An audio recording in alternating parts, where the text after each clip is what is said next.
Mercredi, 44 millions d'électeurs sont appelés à voter lors d'élections générales en RDC. 2 jours avant le scrutin, certains Congolais se demandent toujours si tous les suffrages pourront être enregistrés par les machines à voter.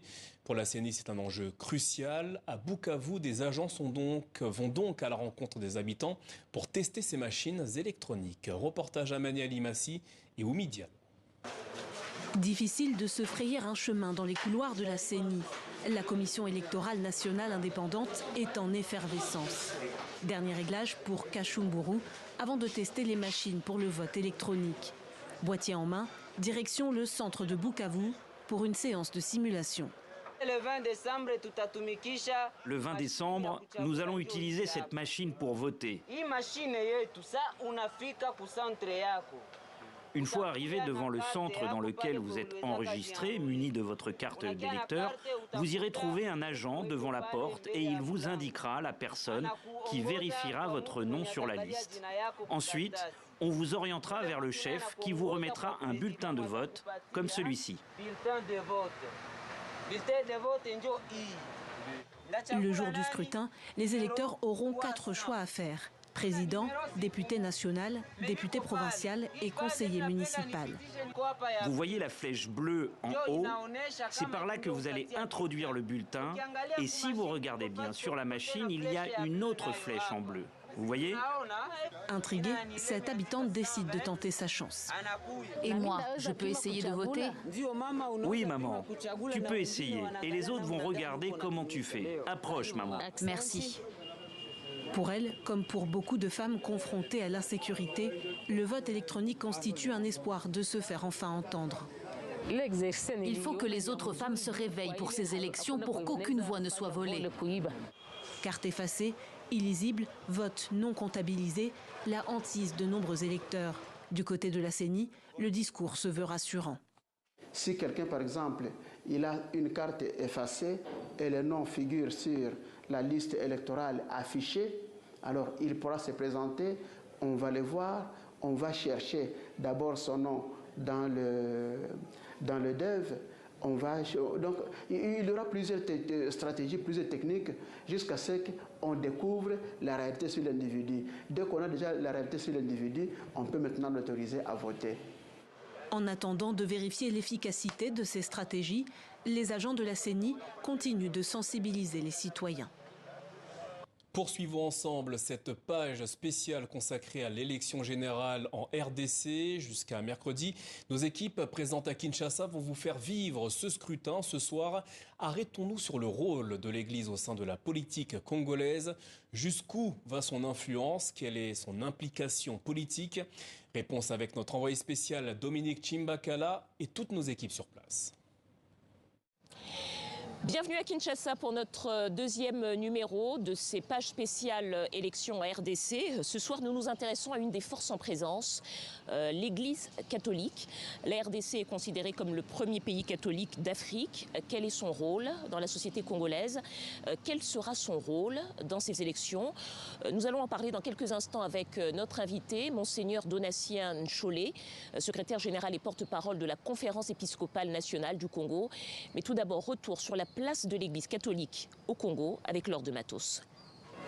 Lorsque le Congo devient indépendant en 1960, l'Église catholique a définitivement pris racine dans le pays. Pilier de la domination belge, elle s'est chargée pendant des décennies d'encadrer moralement les populations colonisées, à travers le culte bien sûr, mais aussi les très nombreuses écoles qu'elle gère en lieu et place de l'État dès cette époque. La donne change au début des années 1970. Comme s'en souvient le professeur Eugène Banyakou, qui a été plusieurs fois ministre dès l'époque Mobutu. En ce moment-là, l'Église catholique a joué presque l'opposition formelle du régime Mobutu. Et après ça, avec la Senko, les choses étaient un peu plus articulées en termes d'opposition organique au pouvoir Mobutu, et ça a continué jusqu'au pouvoir de Kabila, le père, Kabila fils, et actuellement Félix Tshisekedi. La Senko, la Conférence nationale épiscopale du Congo, est née dans les années 1960. Mais elle a rapidement joué un rôle politique et non seulement spirituel. Celui d'une autorité morale qui tente d'influencer la gestion des affaires terrestres dans le sens des valeurs de l'Église. Au fil des décennies, elle pousse à l'émergence de la démocratie. En 1990, le très politique archevêque Laurent Monsengo, alors président de la Senko, est au cœur des négociations qui mènent le maréchal président Mobutu à permettre le multipartisme. En 2006, pour la première présidentielle démocratique au Congo, qui verra la victoire de Joseph Kabila, l'Église dirige la Commission électorale nationale indépendante et observe le déroulement du scrutin. Un rôle qu'elle n'a cessé d'assurer depuis. Avec cette observation, il peut, comme c'est étendu sur toute la République, il peut jouer un rôle pour savoir si oui ou non les électeurs sont allés dans un sens ou en faveur d'un candidat par rapport à un autre. En tout cas, il dispose suffisamment des éléments matériels pour apprécier le sens des élections. Lors du scrutin de 2018, l'Église déploie 40 000 observateurs dans toute la RDC, la plus grande mission d'observation électorale du pays. Et se positionne à l'issue des résultats à contester qui donnent Félix Tshisekedi vainqueur. Devant cette situation de déni de vérité, une grande partie du peuple congolais a ressenti une profonde frustration manifestée ci et là par des tensions. Pour rassurer le peuple, nous invitons les nouveaux gouvernants à rompre radicalement avec les antivaleurs des anciens régimes et de donner des assurances concrètes d'une meilleure gouvernance. En 2021, aux côtés des protestants de l'Église du Christ au Congo, la Senko s'oppose à la nomination à la tête de la CENI de Denis Kadima, jugé trop proche du chef de l'État. Sans succès. Des immixtions permanentes dans la vie politique qui ont pu provoquer des tensions entre l'Église et les régimes au pouvoir. Jésus-Christ n'a jamais présidé une commission électorale. Cette année, la Senko a mobilisé des observateurs pour suivre l'identification et l'enrôlement des électeurs. Et elle prévoit, avec les protestants de l'Église du Christ au Congo, de dépêcher 60 000 hommes et femmes dans tout le pays pour les scrutins du 20 décembre. Monseigneur Ncholet, bonsoir. Bonsoir. Merci d'être avec nous depuis Kinshasa. Un plaisir pour moi. Est-ce que vous vous reconnaissez dans le portrait que nous venons de faire de l'Église catholique au Congo? Oui, très bien. C'est vraiment la réalité de l'engagement social, sociopolitique de l'Église dans le contexte de notre pays. Quelle place et quel rôle allez-vous jouer dans cette élection, dans ces élections générales, présidentielles, provinciales, législatives, qui se tiennent dans 2 jours? D'abord, l'objectif de notre engagement, c'est de contribuer à la consolidation de la démocratie. Tout ce que l'Église fait, c'est une façon d'être au service de l'homme congolais. Et donc, les élections constituent le cœur du système qui amène à la bonne gouvernance, dans la mesure où si ceux qui sont au pouvoir sont convaincus que pour y accéder ou pour y demeurer, il faut satisfaire la population, leur gouvernance mettra l'homme congolais au centre. Alors, pour revenir à votre question, nous voulons contribuer particulièrement comme mission d'observation après avoir travaillé sur l'éducation civique et électorale en amont, après avoir fait des plaidoyers nécessaires. Maintenant, en cette phase, nous nous préparons à observer ces élections. Que pouvez-vous nous dire aujourd'hui du processus? Est-ce que vous avez confiance dans le fait que ce processus s'accomplira de façon ouverte et transparente sur l'ensemble du territoire national? Je ne voudrais pas revenir sur les choses qu'on a dénoncées dans le passé, mais je crois que c'est encore possible d'avoir de bonnes élections si la CENI s'y engage vraiment et si on nous laisse observer les élections dans les bonnes conditions. Parce que notre observation a comme rôle d'accroître, de promouvoir la transparence du processus, ce qui est un facteur très important pour la paix post-électorale. Est-ce que vous avez confiance que les élections pourront se dérouler mercredi sur l'ensemble du territoire national? Bon, personnellement, j'ai un peu de doute que tout le matériel arrive dans tout le bureau prévu. Mais je ne sais pas quelle logistique la CENI a pour le moment, parce qu'il était en train de s'employer. Elle est de bonne foi, il faut reconnaître. Mais connaissant la réalité de nos routes, l'état de nos routes, je suis un peu douteux. Mais je serais le premier à applaudir si la CENI levait ces défis. Ce serait vraiment énorme. Alors, vous dites avoir quelques doutes et je reviens peut-être sur quelque chose qu'on a vu dans les images présentées par Laure de Matos il y a quelques instants. La Cinco s'est opposée à la nomination de Denis Kadima à la tête de la CENI. Est-ce que vous le croyez tout à fait disposé à être la bonne personne pour mener ce processus électoral de façon transparente? Nous sommes opposés à sa candidature, non pas à cause de son incompétence, mais c'est plutôt à cause de certains signes qu'on a perçus de sa proximité avec le pouvoir.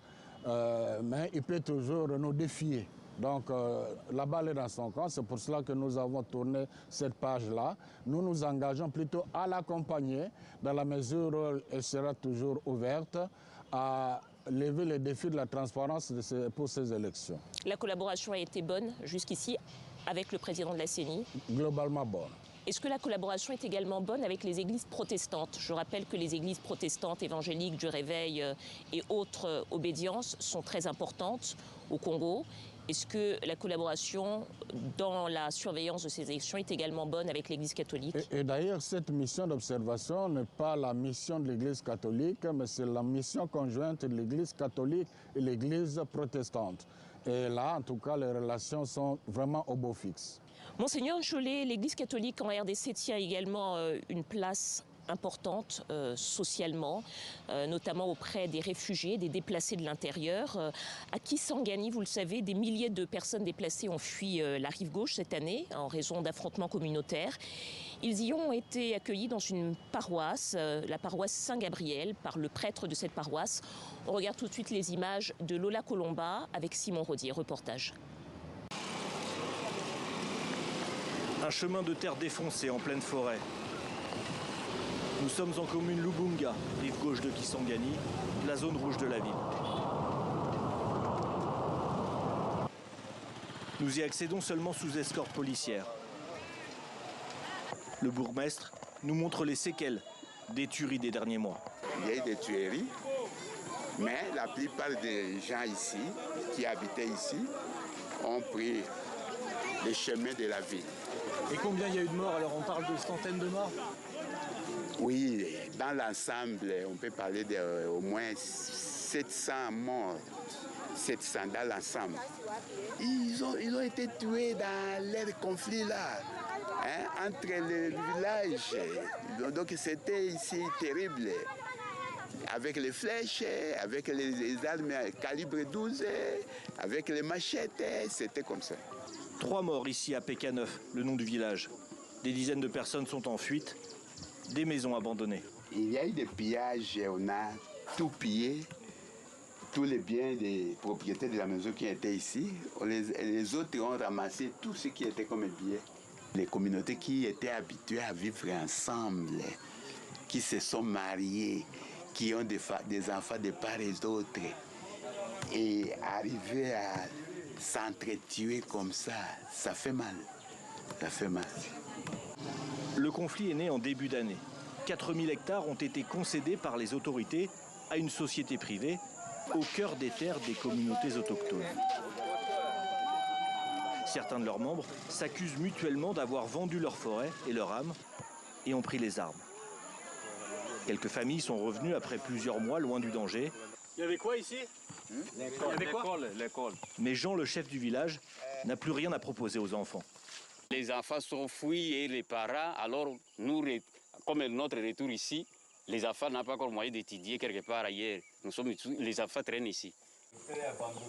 Un peu plus loin, ils nous entraînent vers le centre de santé. Plus aucun infirmier n'y travaille.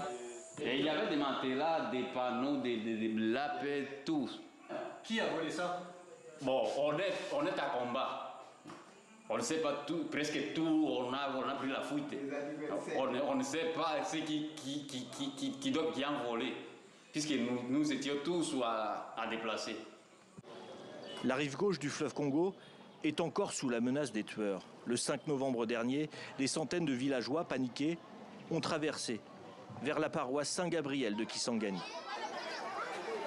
Alors ici, ils s'organisent pour la cuisine et ils essaient de faire quelque chose. Et le père Gabriel a ouvert les portes.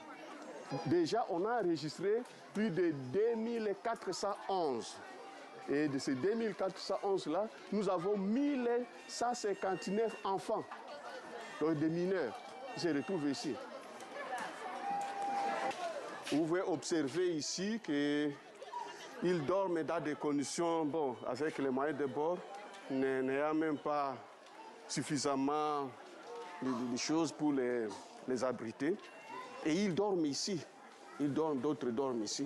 Et ici, dans ce cadre-ci, on a voulu privilégier seulement les femmes allaitantes, les femmes enceintes, donc les personnes vulnérables. Gertrude a fui les menaces avec sa sœur. Elle vit sans elle désormais. Il y avait du danger et j'avais ma petite sœur enceinte. Il y avait des gens qui mouraient autour de nous. On a fui, mais ma petite sœur a été traumatisée et n'a pas résisté à l'accouchement. Elle est morte. Je garde son enfant. Maintenant, c'est moi qui allaite le bébé. Ses proches l'aident à s'occuper d'héritiers. Il a 3 semaines. Et il existe ici des centaines de témoignages de la fuite et des exactions.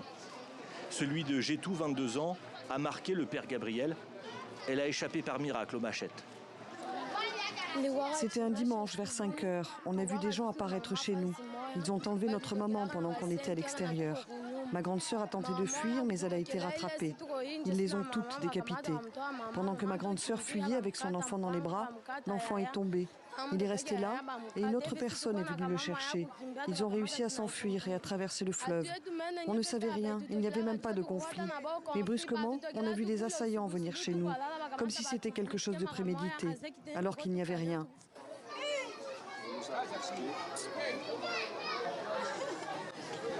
La paroisse vit avec le traumatisme des déplacés et critique un État trop timide. L'État fait semblant de venir en aide, puisque depuis là, on n'a pas senti vraiment un apport considérable de l'État. Ça fait 1 mois et demi. Ça fait déjà 1 mois et demi que nous gérons cette situation. L'Église porte le poids des victimes. L'archevêque de Kisangani, président de la conférence épiscopale, demande que lumière soit faite sur les événements et dénonce le contrat forestier à la base du conflit.